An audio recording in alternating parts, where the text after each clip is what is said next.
Хочу предоставить слово нашей сестре, которая приехала из города Москва, руководителю пресс-службы Центра национального развития штаб татар города Москвы Лилии Гадель.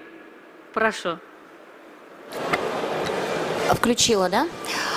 Здравствуйте, дорогие зрители, участники прекрасного Казан Саммит 2021 года. Благодарю всех спикеров, которые выступали до меня. Удивительно интересные, насыщенные и очень значимые дела делают и в Татарстане, и в любом другом городе, где живут неравнодушные люди. Я представляю региональную общественную организацию «Штаб татар Москвы» и работаю руководителем пресс-службы. Чем мы занимаемся? Сегодняшняя дискуссия посвящена роли благотворительности. И моя тема – это роль благотворительности в формировании гражданской идентичности человека на примере того, что делает наша организация. Идентичность – это, наверное, самое важное, что есть у человека, потому что благодаря именно идентичности, а это целый комплекс человеческих критериев, делает человека и гражданином, и семьянином, и просто человеком, который приносит пользу обществу. Как практикующий психолог я хочу сказать, что сейчас у нас в современном мире существует глобальная проблема размывания идентичности человека, когда человек не понимает, кто он, зачем он, с кем он, какие у него принципы, какие у него ценности. Нет сейчас у молодежи понимания вот этой гражданственности, именно вот этой гражданской ответственности и социальной ответственности перед обществом и перед друг другом.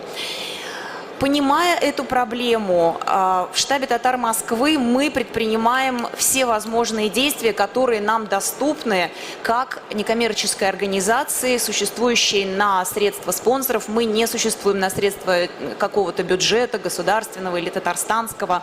То есть мы общественная организация, которая своей целью ставит формирование идентичности национальной, гражданской идентичности у молодежи, у людей любого поколения, сохранение татарского языка, объединение религиозных конфессий, тюркских народов, дружеские связи между всеми народами. Спектр наших целей, он довольно четкий и понятный. Перейдем к действиям, которые мы предпринимаем для реализации наших целей. Прежде всего, мне хотелось бы сказать о большом направлении нашей деятельности – благотворительность. Казалось бы, к нам приходят люди разных возрастов, разных социальных пластов общества. Это и студенты, и служащие, и офицеры, и учителя, и пенсионеры-аксакалы. И каждому из них становится важно делать то, к чему мы все стремимся. Строить такое общество, в котором есть взаимопомощь, сострадание, желание двигать это общество к правильным традиционным ценностям. Вы все прекрасно понимаете, что влияние макрофакторов сегодняшнего дня таково, что оно пагубно отражается на традиционных духовно-нравственных ценностях общества.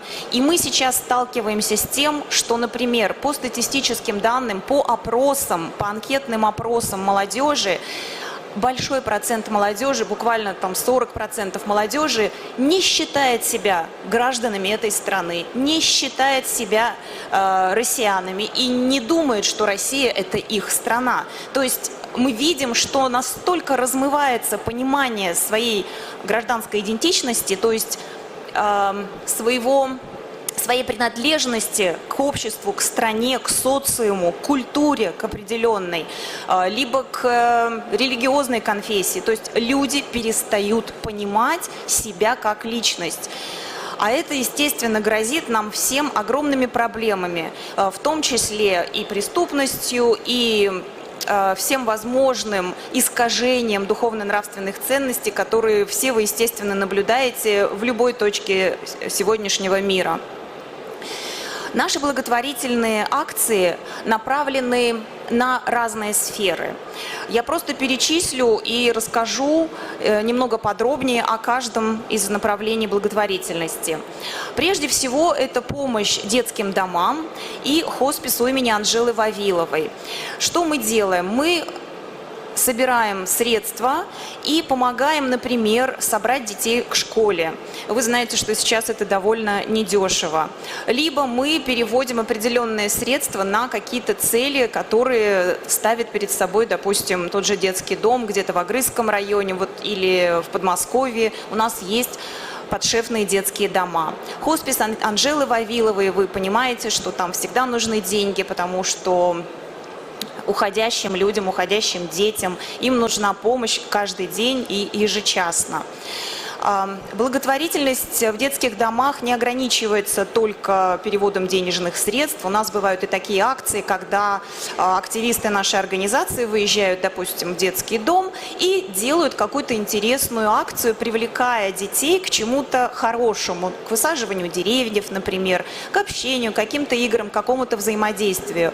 Вот предыдущий спикер, уважаемая монахиня, матушка Ефросинья, да, вот говорила о том, что детям нужна социализация, и, естественно, больше она нужна, наверное, детям как раз из детских домов, детям, которых покинули родители, либо их лишили родительских прав, либо эти дети вообще не знают, откуда они появились на этом свете, да, и им не хватает этой поддержки из внешнего мира. Вот эту поддержку из внешнего мира мы стараемся всеми способами тоже оказывать, настолько, насколько это возможно в рамках нашей организации. Штаб «Татар Москвы» существует уже 24 года, и у нас очень большой спектр различных клубов. Например, у нас есть клуб «Гиппократ». Это медицинский клуб, в котором участники всех поколений, то есть это и студенты, только что поступившие в институты медицинские Москвы, это и профессора, и академики, и преподаватели. Что происходит внутри этого клуба? Тоже происходит определенная деятельность, направленная на благотворительность. Например, во время прошлогодней первой волны пандемии коронавируса именно участники нашего клуба «Гиппократ» по телефону оказывали помощь нашим аксакалам, пенсионерам, да всем, кто обращался. Не было возможности у людей пойти в больницу, не было возможности проконсультироваться с врачами. И именно ресурсами нашего штаба «Татар» мы находили специалистов среди клуба «Гиппократ», связывали врача и страждущего, из тех, кто звонил, и таким образом оказывали какую-то помощь. Плюс была психологическая поддержка. Конечно, среди нас есть и профессиональные психологи, и также на телефоне дежурил психолог ежедневно, которому тоже можно было дозвониться, поговорить, пообщаться и как-то успокоиться, потому что именно во время первой волны, конечно, у многих людей случались нервные срывы, и вообще очень тяжело психологически эта пандемия переносилась.